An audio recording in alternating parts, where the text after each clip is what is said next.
एक middle class लड़की के ख्वाबों का राजकुमार सफेद घोड़े में चढ़कर नहीं आता है, वो तो बस यूं ही गलियों में मिल जाता है।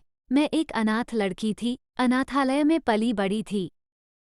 10वीं के बाद से ही पढ़ाई के साथ साथ पार्ट टाइम नौकरी भी करने लगी। पढ़ाई में मैं औसत थी। तन्हाई और दर्द तो जैसे कभी न जाने के लिए ही मेरे जीवन में आए थे। वैसे तो कई क्लासमेट थे मेरे, पर शायद मेरे दर्द को मुझसे अच्छा कोई भी महसूस नहीं कर सकता था। जिस लड़की की ना माँ हो, ना बाप हो, ना कोई बहन और ना कोई भाई, उसके लिए जिंदगी एक सजा से कम नहीं होती। न तो रोने के लिए कोई कंधा, न परेशानी हल करने लिए किसी का साथ। उलझकर रह गई थी मैं अपनी बेकार सी जिंदगी में। न तो मुझे किसी से प्यार था और न मुझे किसी का इंतजार था। लेकिन वक्त को कुछ और ही मंजूर था। मैं 18 साल की हो चुकी थी।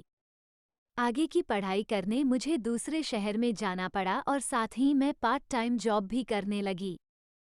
सप्ताह के 6 दिन क्लासेस और ऑफिस में बीत जाते थे और संडे थोड़ा आराम करके खत्म हो जाता था।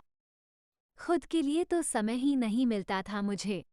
कुछ पैसे सेविंग्स में चले जाते थे और बाकी के पैसे जरूरत के सामान खरीदने और कमरे का किराया देने में खत्म हो जाते थे। तभी एक दिन में जिंदगी ने एक नई मोड़ ली।